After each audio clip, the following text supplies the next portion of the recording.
Oh, yes. Welcome back to a brand new era on Where Sky Blues Walk. It's Frank Lampard's Coventry City we're reviewing now. We'll get all the teams' views on how happy they are with that appointment.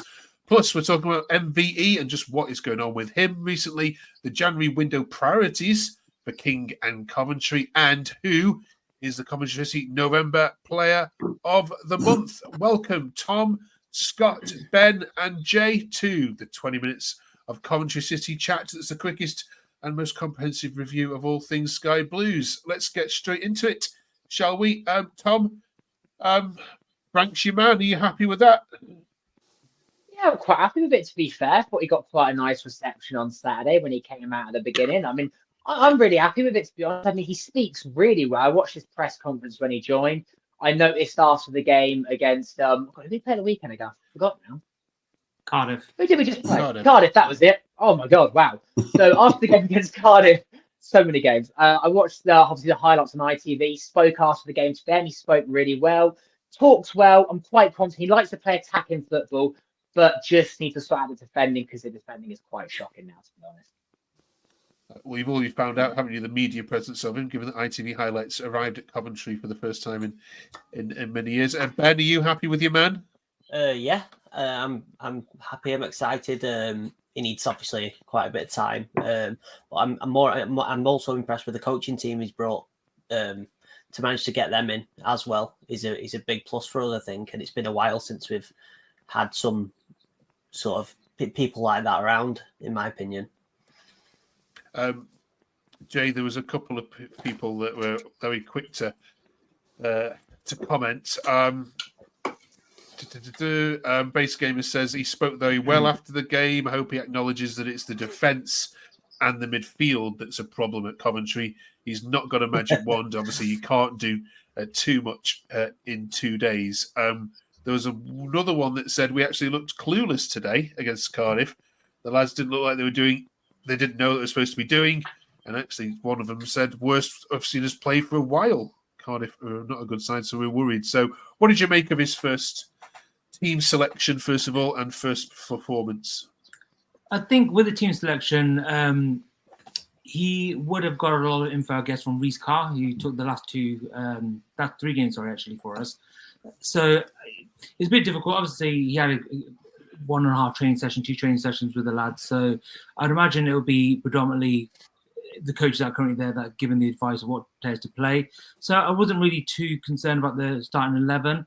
When we started playing, we came out all guns blazing. It was amazing for the first 2 minutes. And then, as usual, conceded a goal after 4 minutes. So wasn't the best starts. But then we reacted really well to going down. Scored a goal after a couple of minutes, I think about 7 minutes there as well. But then you can sort of see what he wants to do. Again, within 2 days, you can tell that he wants his left back to tuck in, right back to go quite far advanced, right wing to tuck in as a number 10. They're sort of overloading on the left a little bit. So you could see what he's trying to do. But then the worst performance, it definitely wasn't the worst performance we've had this season. That's for sure. I remember Derby not so long ago was absolutely horrific. Didn't have a shot. Needs to create a few chances this time. But you can sort of see what he's trying to do. But the passing was absolutely horrific. You got Josh Eccles, who again, for me, is the better of the 2 central midfield players we've got at the moment on form, but he's a bit inconsistent at times. Ben Chief is not having the best season at the moment, but they just couldn't make simple passes. The defenders were trying to play forward ball, but didn't look like anybody wanted the ball. They looked a bit scared to receive the ball. No one could take on the half turn. So I think he needs to sort of drill that into them. He's got a good week now to get his tactics drilled down to them, and hopefully we get a decent response from them on Saturday. Spot on. Thank you very much. Scott, welcome to West Sky Blues Walk. I'm going to give you quite a few here on your debut, so bear with me. Neil says, Sheaf is never a captain. De Silva is never a defender. Collins is never a decent goalkeeper. Sort these all out and we'll be okay. What do you reckon to those 3 claims, Scott?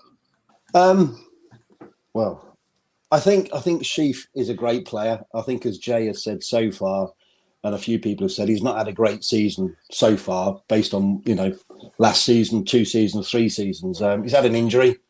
But I think he's a leader. What I would like to see from him, and whoever that leader is some noise, some voice. It's one thing that I don't hear from the players on match day from where I'm sat. I think when we played Sheffield United last week, I could hear Reece Carr the other side of the pitch. And I just want whoever that leader is or that person to be the similar kind of volume on the pitch. I think as a role model and a player, he is a leader. But I think, to improve him, if it was my own opinion, it would be more noise and, almost everybody being in that spine of the team, being a bit more vociferous, if I could say the word. I think so. Yeah, I think he's a great captain, to be honest. But like you say, that step up and that noise would be the improvement for me. Okay. I want to ask you all about these points. We've got a full list here from Andrew. He wants Dovin as number 1. Keep EMC left. Moving in central right doesn't help. If you're playing Bassett, give him a partner in Sims. Keep Radoni as far away from the wing play as possible, and remind MBE we signed him due to his attacking play and pace. And it's that last point, Tom, that I want to pick up on now, because that was not an isolated comment this weekend about MVE. What's going on with him? Yeah, he was really, really poor on Saturday, I noticed. Yeah, obviously where I'm sat, he's right in front of me, and I was watching him, and I turned to my girlfriend, and I was like, this is one of his worst games. I mean, but it's not just that game. He's been struggling all season. There was a lot of noise around him, I know, in summer, apparently going back, and he was apparently getting homesick. I'm not sure how much of that's true. I wouldn't be surprised if he goes, to be honest. We don't know about January, but maybe in the summer. Is he homesick? I don't know what's going on with him. But if you look at all the training videos, he still looks pretty happy, joking around, for example. All the Milan we know and love. But on the pitch, he's just not performing at the moment. And I do think he'll turn it around because he's a quality player. You've got to remember he's still quite young. But yeah, it was one of his worst games on Saturday. But no doubt, the whole team will turn it around. But definitely him. We know his quality. Ben, what's your take on it? I just think he needs to grow up, to be honest. I think every time he faces his man up at fullback, he doesn't dare push the ball past him and have a run. He just takes the easy option every single time. And it's not just Milan. I think it's the whole team that goes to as well. They all need to grow a pair of bollocks, excuse my French, because they just it's like they expect to just go on the pitch and play pretty football without earning the right to play it. And at any level, it's the same. You have to go out, win your duels, win your battles, and then you can impose yourself on the opposition. You can't just expect to do it. It's got to be earned. And we're missing massive leadership. That is what we're missing. Well said. One last one on before we close down on Reece Carr, Jay, if that's okay. He put this out saying it's an incredible honour and privilege to be asked to lead the team at such a prestigious club. Heartfelt thank you to everyone in such positive support.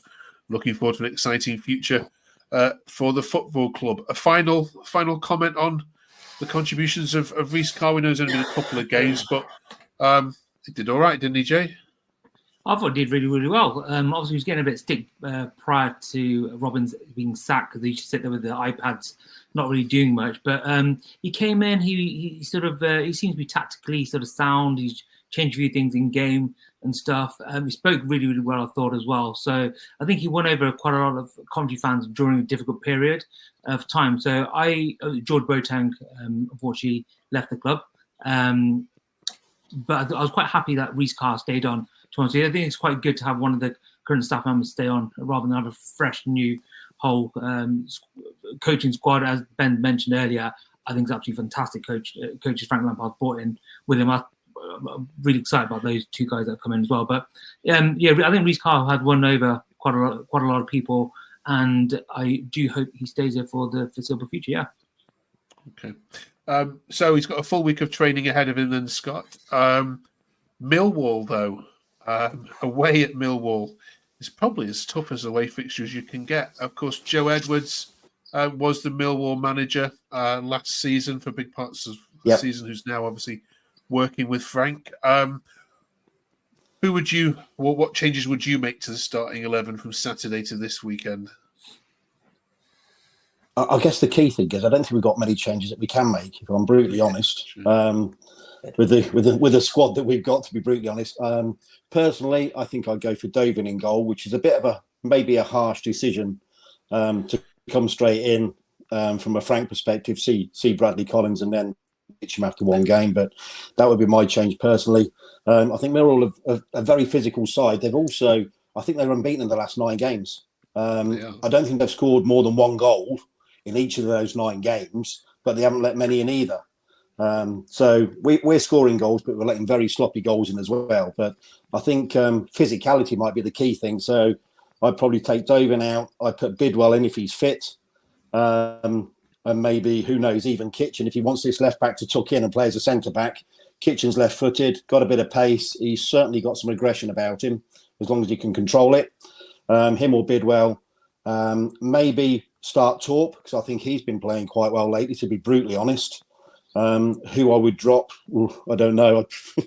Maybe even consider Sheaf. Don't know, but it's Torp's looking quite useful. And from the aggression perspective, I think I'd probably leave the 3 at the top and maybe consider BTA for Tats, maybe for a bit more physicality. But it's what you get out of either of those 2 players for me, I think, Mark. Cheers, Scott. Tom, on the Sheaf point, I've seen other people saying he's dropping. I can't believe we were saying this, given how much we were crying out for him at the start of the season when he wasn't around. Do you agree? Do you agree that he's looking a shell of his former self? Yeah, I honestly just think he's injured. He must be carrying an injury. I was into a podcast yesterday, that Cov pod with John Dawkins, and he did say on it, apparently before every game, Sheep is taking injections. So he must be carrying an injury, and you can tell. So honestly, I don't think it's a terrible shout dropping him, letting him recover fully, because if he's playing with an injury, he's not his full potential self. It's honestly showing. So it's not a terrible idea to drop him. And Torp has been playing really well. So it's not a terrible idea, to be honest, if he is injured. Okay. All right. Thank you very much. We'll leave those games alone. Ben, our Hull fans that we speak to across our network want some advice from you, if that's okay. So Mark Robbins has been contacted about the vacancy at Hull, but has expressly insisted that he will only take it on if he doesn't come for an interview. He's just handed the job, which hasn't gone down very well with the hierarchy. Has he got this about him? The Hull fans are asking a little bit of my way or the highway kind of approach. It sounds like an agent speaking for him, that, doesn't it? Mark's probably thinking, I want some time off. Let me agent deal with things like that at the moment. But it's all just, is it true? Who knows? Is it true? It's on Twitter. Must be. Must be. Of course. Absolutely. It's interesting, actually, because of course we speak to all 24 fans, and Luton Town fans are saying, if we do set Rob Odens, we're going to go get Mark Robbins. I think that's a better fit for him. Yeah, our Cardiff City fans are talking about it, of course, as well. Every fan that's saying they're thinking about, if they lost their manager, it's Mark Robbins. I don't think he's going to be out of work for long. No. Put it that way. All right, let's focus on you. Yeah, let's focus on you guys again then. January transfer window then, Ben. We're writing the list for all clubs. Let's start the Coventry list off then. What's top of the list for January? Don't forget, you've got all these loans that you can use. The only club that hasn't used the loan market yet. So we've got what I'd do if it was me, I'd go into the loan market, preferably permanent if we could, but I'd go to the Premier League and look for an older, wiser player that's not getting any minutes at all, or he's wanting out the club, and go and get him a centre back straight in, ready to go and lead. Top of your list, centre back. Yeah, Jay, can you add to this? My list is bigger than my daughter's Christmas list. Honestly, it's massive. So, as Ben said, centre back. I said it all summer. We need an experienced centre back. We've got a very young group of players at the back, apart from Bidwell. Again, someone in the middle, but again, then we may be sort of too many people in the middle with the players that we've got. Again, I know Ben's not a massive fan of this, but I would go for a backup right back or somebody on right back. We probably need someone on left back, but then we've already got 2 left backs, so it depends if someone's going out. So I really think it's dependent on who's again, in January, you're never going to really get value for money. So I don't really envisage a lot of ins and outs, to be honest with you. 1, 2, if that. But I think Ben's hit the nail on the head. Centre back for sure, someone with experience. And then it depends on who leaves to get people in. So I definitely think we need a left back, right back cover maybe as well, centre back, centre mid. Yeah, You nearly named the whole team. Striker. Yeah. A young number 10 We're from good. Chelsea We're good would for be great. strikers. Yeah. Well, Frank did say he didn't get João Felix, so hopefully we'll Yeah, get that. that'd And we sneak him in. Good. Might sweep bluff about that. Okay. We are Scott, missing a bit of magic, though, aren't we? In that since Cal's Yeah, gone, sure. we're just in there. Yeah. Yeah. A brave player. Yeah, massively. Yeah. Scott, what's top of your list? Basically what the guys have said. I'd like somebody in the middle of the park. Obviously a cheaper version of Vieira, Keane or Gerrard, someone like that with a little bit of bite, whether it's physical, whether it's verbal, in the middle of the pitch, building that spine up. If you've got Dovin, your international goalkeeper, you've got this person we're talking about, this experienced centre half, somebody in the middle of the park, and then a number 9. We've already got one of those, so whoever that may be that Frank wants, but just building that spine and having that aggression, that communication, that that noise in the middle of the park to drive us on really and build the team around that. Okay. Tom, Coventry are the only team, I've asked this question to you, that hasn't said a striker. I think pretty much all the other 23 teams are going to be after someone up front. Does this mean you're relatively happy with where you are in that particular department? Well, I mean, the thing is, they have so much potential. I still think Bassett's a bit raw, but we all see his quality. Just, he's still a bit raw at the moment. He's extremely young. He's 19 years old. Sims, once again, having a really bad start, but once he gets going, he could be one of the deadliest players in the league, in my opinion, especially in the box. Wright, obviously, we're missing Wright at the moment. I think Wright gets so much stick, but I really think he's one of my most crucial players. He can play on the wing. He can play up front. We need Wright back, but I don't think he's out for that much longer. And Thomas Asante, as you said last week, Mark, I remember, he's not a very good footballer. Not had a great start. Here and there, he does his little moments, but he's okay to come off the bench, I guess. But just need to score more goals. We're scoring goals, but we need to stop conceding them, really. But the strikers as well need to score more goals. So, yeah. Okay. All right. FA Cup draw has just been made before we started this. Ben, you got Sheffield Wednesday at home. Excited by that? Absolutely ecstatic. Yeah. Maybe we'll get repeated last season. That's the only thing I could say. That'll be in any way positive. Yeah, it's how it started last year, wasn't it? They were devastated to draw you as well. If we get Maidstone next, then